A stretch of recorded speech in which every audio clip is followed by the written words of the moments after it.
¿no? Hay procesos mentales en que efectivamente no ha cambiado la tasa, ¿no? Es decir, el 1%, ¿verdad?, en la esquizofrenia se considera, diríamos, un valor que es casi universal. O la epilepsia, por ejemplo, dentro también, diríamos, de cosas que estamos hablando nosotros. En cambio, por ejemplo, los trastornos bipolares, es decir, según nos anuncian y cosas de ese tipo, pues están aumentando. Es decir, una prevalencia que cuando antes se hablaba de, yo qué sé, de la psicosis maníaco-depresiva, pues se hablaba que correspondía al 1,5% de la población, cuando hoy, si sigues a, pues no sé, a grandes pontes de la psiquiatría americana, tipo Biderman, pues te puede llegar a hablar que en la sociedad americana podemos estar a un 5% de personas, o hasta un 7% de personas con un trastorno bipolar, que es una enfermedad gravísima. Yo no voy a hablar de los síntomas porque eso y del tratamiento, porque lo va a hablar Sergio. Simplemente decir que, yo lo digo desde la sanidad pública, hay que decir que para nosotros el trabajar, diríamos, con las asociaciones es fundamental. Es fundamental en el sentido de que las asociaciones vienen a cubrir, diríamos, lagunas que el servicio público pues no es capaz de ocupar. Nosotros, como servicio público, tenemos una misión, diríamos, universal, generalista, y debemos atender a todos. Y uno de los grandes problemas que se plantea, o se nos plantean, diríamos, no solamente hablando, diríamos, de psiquiatría infantil, sino de la psiquiatría de adultos en general, es cómo utilizar los recursos, ¿no? Tenemos unos recursos limitados que tenemos que ofrecer, diríamos, a la población, que es la garante, pero que tenemos que dar qué hacer, cómo priorizar o qué dejar de hacer. Y es verdad que no solamente en el tema infantil, pues por el hecho de que pienso yo y otras personas igual, que vivimos en una sociedad en la cual los problemas que antes podíamos solucionarlos a través de valores que tenían que ver en relación con la familia, el grupo social, la sociedad, diríamos, en general, ahora que estamos yendo, diríamos, hacia familias más nucleares, también familias monoparentales cada vez más, por cierto, en ese apoyo social pero cercano y que en muchos momentos de dificultad te ayudaba, pues ahora ya está desapareciendo. Nos estamos encerrando, diríamos, en nuestros pisos, apartamentos, y no contamos, diríamos, con la gente de alrededor. Y no solamente en psiquiatría infantil, sino en otras áreas, como tiene que ser el derecho y cosas de esas, pues en casi todo. Vamos hacia la profesionalización. En lugar, diríamos, de resolver los problemas desde nuestro propio ámbito y de nuestra participación, vamos, diríamos, hacia un profesional. Y eso es algo que tendríamos que pensar, ¿no? Y esta misma mañana yo he estado en una cosa nueva, que yo no había estado nunca, que tiene que ver con procesos de innovación, de una forma de trabajar en grupo, de lo que se llama un World Café, y que era para hablar en grupos de 4 personas, como si estás en un café y te vas intercambiando, era para hablar de la crisis, ¿no? Para ver qué salidas le damos a la crisis. Y de todos los grupos y de todos los sitios, pues por ejemplo, lo que salía era efectivamente que estábamos en una sociedad con una crisis de valores. Es decir, hemos estado viviendo, diríamos, una sociedad de abundancia en la que todo el mundo tenía, diríamos, los medios para, no todo el mundo, no sé si es exacto, pero la gente a nivel de bienes materiales iba teniendo todo y se permitía todo. ¿Y ahora qué pasa? Pues entonces igual es que tendremos que replantearnos nuestra manera de vivir. De esta crisis, bueno, yo no tengo ni idea, y en general la gente me parece que tampoco, pero de toda crisis va a salir, diríamos, una oportunidad. Tiene que haber una oportunidad para hacer las cosas. Y se insistía muchísimo, efectivamente, en el tema, diríamos, de los valores, en el tema de la corresponsabilidad, de la responsabilidad. Con respecto al tema que nos ocupa, pues aquí, pues los actores principales, pues efectivamente, pues somos 3 o 4, ¿no? Son los niños, son los padres, vosotros, que les apoyáis y les educáis, es el sistema educativo, naturalmente, y también el sistema sanitario. Pero también habría más cosas que cambiar a nivel, diríamos, a nivel social. Es la importancia, diríamos, que tiene un niño, ¿no? Un niño que es que en un momento se ha convertido, diríamos, en una especie rara, porque la gente, pues, hemos dejado, diríamos, de tener niños y el relevo generacional, pues no sé lo que va a pasar, ya veremos, con el también de la emigración. Pero bien, es un niño, una especie rara, un símbolo así, pero ¿cuál es el problema? Yo, por lo menos, es una cosa que para mí me parece, diríamos, muy importante, es el tiempo que le dedicamos a ellos. Los niños necesitan tiempo, más allá del afecto y cosas de ese tipo, en el cual poder hacer. No pueden ser personas, diríamos, porque son personas, no adultos pequeños, son personas con sus necesidades, que tengan, diríamos, todos sus tiempos muy bien agendeados, como decía yo el otro día, pero que tienen que tener tiempo también para hacer cosas, para correr, saltar, divertirse, y no obligatoriamente ser, como decía antes, pues seres con gran capacidad de ser todos súper competitivos, ¿no? Todo el mundo no es igual y la justicia no es tratar a todo el mundo de la misma manera. Yo acabo de momento mi intervención y le paso la palabra aquí al doctor Aguilera. ¿Te parece? Vale.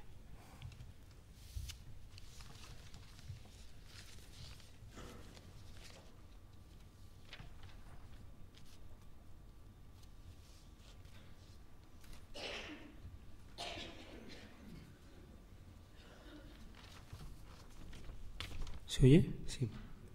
Bueno, gracias José Antonio y gracias a la asociación por la oportunidad de estar aquí y poder hablar con vosotros. En la próxima hora vamos a intentar contestar a estas preguntas, ¿no? Que muchos conoceréis la respuesta y otros espero que os pueda aclarar algunas dudas que tenéis sobre qué es el TDAH, cuál es la causa del TDAH. Aquí hablaremos de algunas cosas recientes que he aprendido en algunas conferencias internacionales y que tienen mucho que ver con lo que José Antonio acaba de decir, ¿no? Sobre la sociedad actual y el modelo actual, que me han parecido importantes incluirlas de forma verbal en la charla y las iré comentando conforme hablemos, ¿no? Si existe una base biológica para este trastorno, si hay un marcador biológico, si es genético, si es ambiental, si son las dos cosas, cómo se debe diagnosticar, y aquí quiero hacer un esfuerzo en intentar que haya una unión entre todos los profesionales, tanto médicos como el resto de los profesionales que se dedican a los niños con este trastorno, en que se diagnostique de la forma más uniforme posible, ¿no? Si hay otras enfermedades que pueden simular un TDAH, porque no es todo TDAH lo que aparece en la consulta, ni mucho menos, y qué profesional debe evaluar y seguir a un niño con TDAH, ¿no?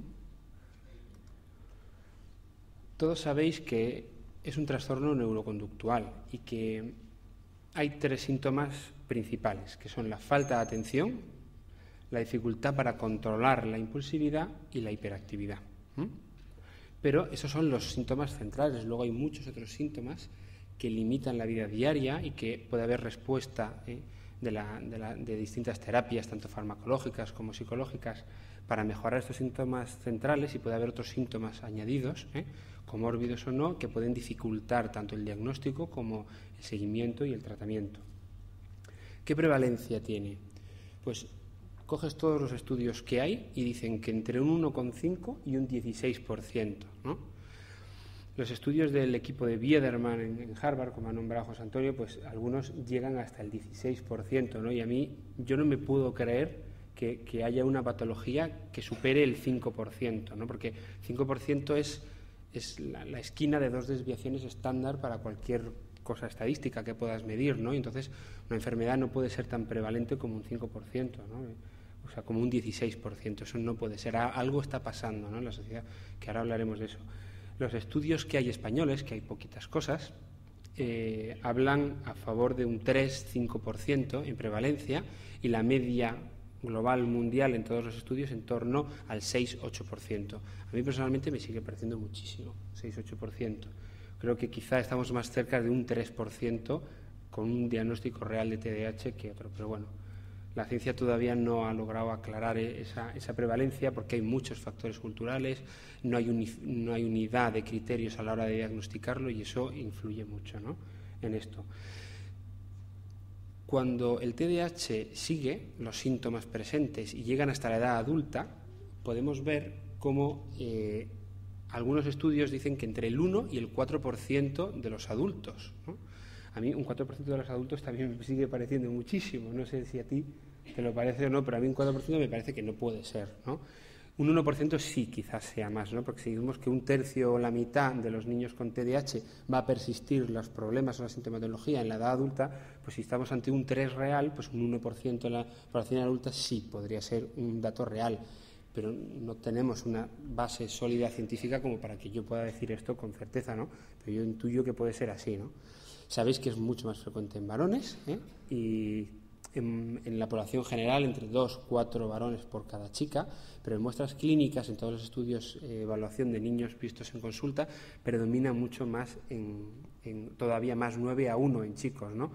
Esto va cambiando, ¿no? Las muestras clínicas se va viendo más porque hay más sensibilidad en el diagnóstico y se va bajando esta diferencia, pero esto ocurría porque las chicas de minoría étnica, de nivel socioeconómico bajo y sin síntomas de impulsividad e hiperactividad, se retrasaba muchísimo el diagnóstico o no se llegaba al diagnóstico, eran inatentas y ahí quedaban, ¿no? Ay, pues no vale para los estudios, fuera, ¿no? Como era una chica, pues esas chicas antes no llegaban a la consulta, ahora ya sí están llegando más, ¿no? Vamos a hablar que hay una base neurobiológica real, os voy a contar las evidencias que hay al respecto, y que no tenemos un marcador biológico, ¿no? Todavía hay gente, habitualmente no son familias que pertenecen a la asociación, porque la asociación tiene una ventaja y es que te puede dar una información adecuada y contrastada, ¿no? Pero hay mucha gente que se mete en Internet, que mira las cosas, aparece en la consulta y te dice pues que hay una resonancia especial que se le puede hacer para que me diagnostiquen, hay una analítica de sangre, un electro, algo que, ¿no? Pues siempre y cuando no haya problemas añadidos ni en la exploración física neurológica, no hay una prueba, salvo los cuestionarios que hay validados, la exploración y la entrevista, ¿no? Que ahora iremos viendo con detalle. Entonces, no tenemos un marcador biológico. Yo para decir que tengo colesterol alto, me lo mido en sangre y veo el colesterol alto. Para el TDAH no hay un marcador así, ¿no? Hay 3 subtipos clínicos, sabéis que predomina el combinado, luego le sigue en frecuencia el predominio inatento, puede tener rasgos de impulsividad, rasgos de hiperactividad, pero sobre todo es el problema de atención dividida, selectiva, sostenida, que ahora veremos un poquito con detalle los 3 tipos de atención.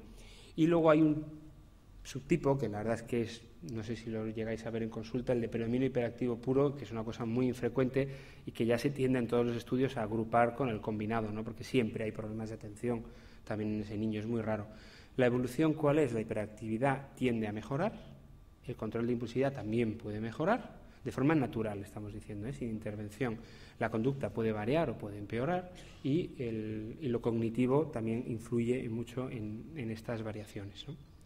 El tratamiento, os hablarán sobre todo mañana, del tratamiento farmacológico, del enfoque de la psicoeducación, que es muy importante, la terapia conductual, terapias psicológicas específicas y los apoyos escolares, que hoy sí vamos a tener una visión más en profundidad después de que hable yo.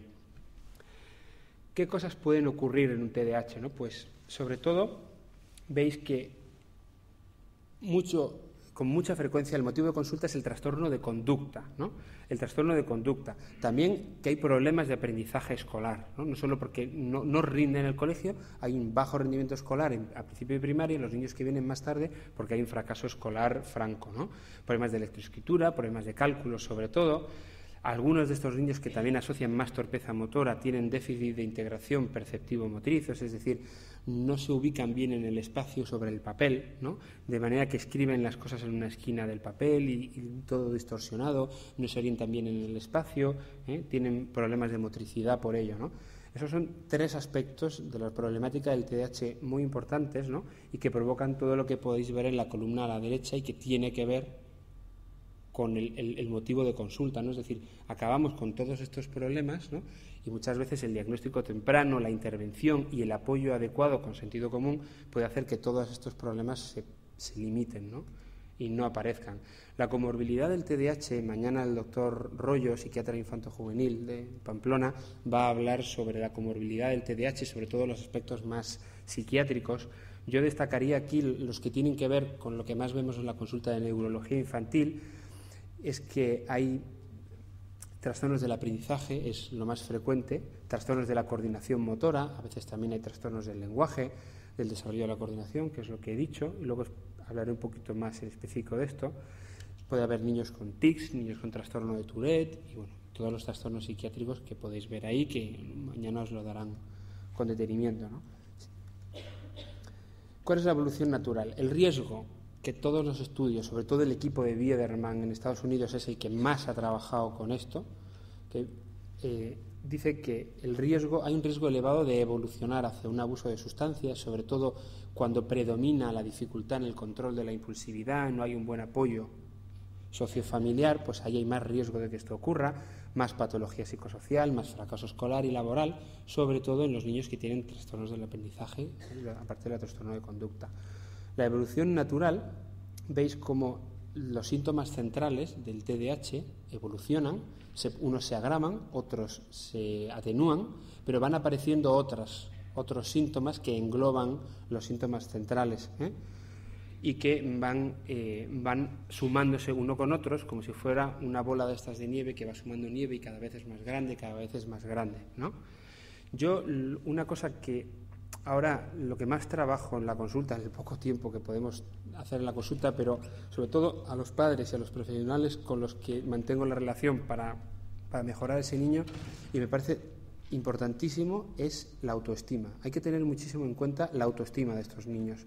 Y es una cosa que a veces determina, muchas veces, la mejoría, el pronóstico, mejora muchísimas cosas, porque es algo que hay que trabajar desde la psicoeducación, desde el apoyo del psicólogo, del psiquiatra, del colegio, del orientador del colegio, quien haga falta, pero la autoestima es muy importante porque son niños que han sido machacados durante años, ¿no? para que estudien, para que se esfuercen, ellos mismos se esfuerzan en hacerlo, pero llega un momento en que no son capaces de ya tirar, ¿no? Ya no tienen motivación, aparece la falta de motivación y por esa autoestima tan baja, entonces entran en una rueda que es muy difícil de sacar ahí, ¿no?